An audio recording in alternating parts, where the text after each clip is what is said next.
In a viral series of videos released on YouTube, a Turkish mafia boss, Sedat Peker, with deep links to the security services, civilian bureaucracy, and political elite, unleashed allegations of dirt against multiple Turkish government figures and deep state actors. For at least 10 to 20 million Turks who watch Peker videos on multiple platforms, the series is more gripping than any other television series.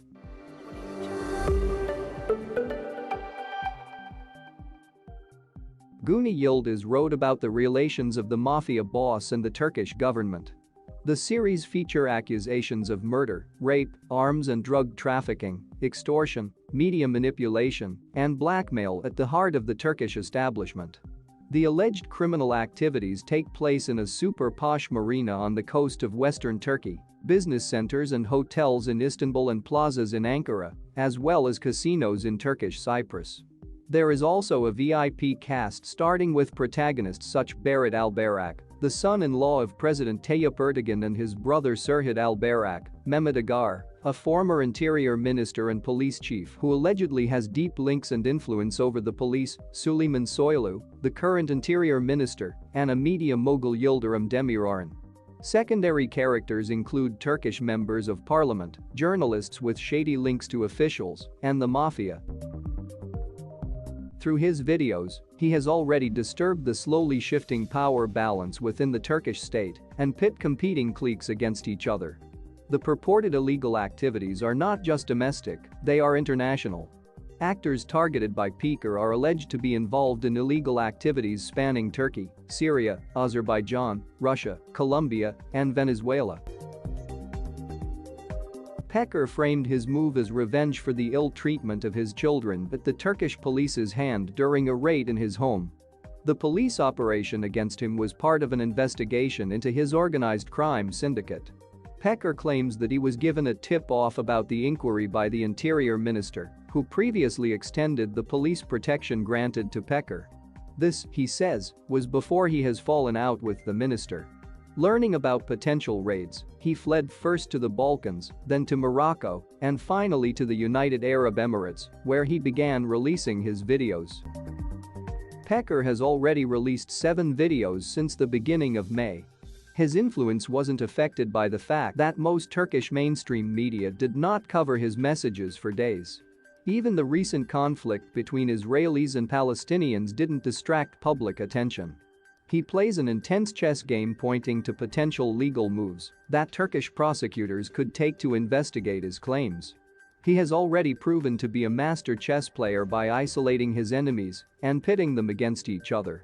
But he also plays poker, keeping his cards close to himself, and does not reveal what kind of support he has or may have within the Turkish state or internationally.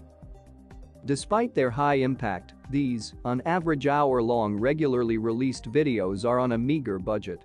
It is just the Peker talking to the camera, but he quickly built and expanded his audience. A master storyteller and a political communicator second to none in the country, Peker tells his enemies, "You will be defeated by a camera and a tripod."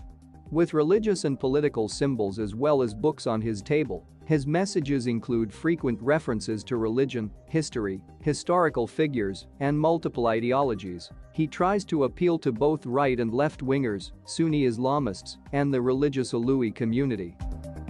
Although many of his revelations arguably target President Erdogan's rule, he hasn't uttered a word directly against him. He still speaks respectfully of the president and refers to him as elder brother Tayyip. He also speaks sympathetically of the Turkish opposition leaders. In Turkish politics, as much happens behind the scenes as in the front. Turkey is a highly centralized state with limited democratic checks and balances. But there are checks and balances between power cliques within the state. These power cliques, or the deep state in Turkish lingo, refer to a secret organization of military and civilian conspirators within the state, where the security services have an oversized role in determining state policy. Realizing that the real locus of power does not necessarily lie in the elected government, Turkish people coined the term deep state to describe the unknown and the state's real decision makers. These real decision makers are not a monolithic community. Turkey is a faction-ridden country And these factions' formation and actions are usually hidden behind the unifying mask of the state institutions. Each of Peker's claims, if investigated and confirmed, could at least cost the political careers of many top figures. Peker claims that he will reveal some other wrongdoings by Turkish state figures in the context of the Syrian conflict. "I will make your deeds covered as the top international news item," he says. Peker did not cast the first stone against some parts of the Turkish establishment. There were others before him who revealed alleged wrongdoings, albeit with much less influence. Journalist and commentator Roshan Chakar says this increasing frequency of revelations is not a coincidence. It reflects the fact that the current power bloc is crumbling. And clearly, he is not without sin. To those who say, "Why should we believe you because you aren't a clean yourself?" I say, of course, you will learn about this dirt from me. I am dirty too. He also felt the need to remind the public that he is not a messiah. I am not a savior.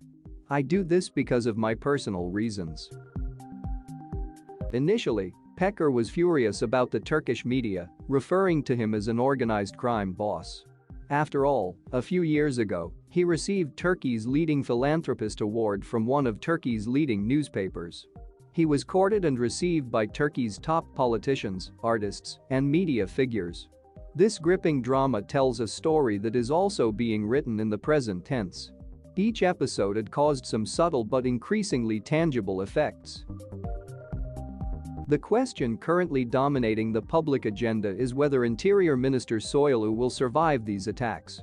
The minister spoke to the media for the second time in days to persuade the public. His first attempt on Turkish national TV arguably went bad. Peker's alleged claims about the involvement of Mehmet Agar in the extrajudicial killings of prominent Kurdish figures coincided with the overturning of the acquittal decision by the Court of Appeals. Agar is now facing a retrial for this case. It remains to be seen how Peker's claims will affect the retrial. Former Speaker of the U.S. House of Representatives John Boehner famously said, "A leader without followers is just a guy taking a walk." Sedat Peker is not such a guy. He has a strong following. Offline and now online, within the state, and among the public. It is therefore significant for the Turkish public and the international community to keep an eye on how this drama will unfold. BBC also reported about the Mafia government relations in Turkey. Are we returning to the 1990s? Many are asking that question in Turkey now. That was an era of complex links between mafia gangs, police, politicians, and business circles.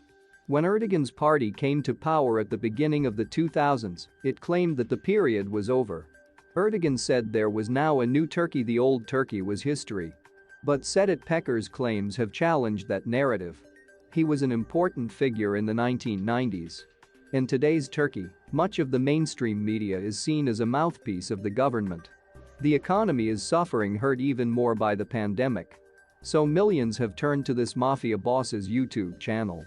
Peker has triggered a heated social media debate, reflecting Turkey's sharp political polarization. Interior Minister Soylu, one of Peker's main targets, seems to be in a difficult position, with some government colleagues hesitating to support him openly.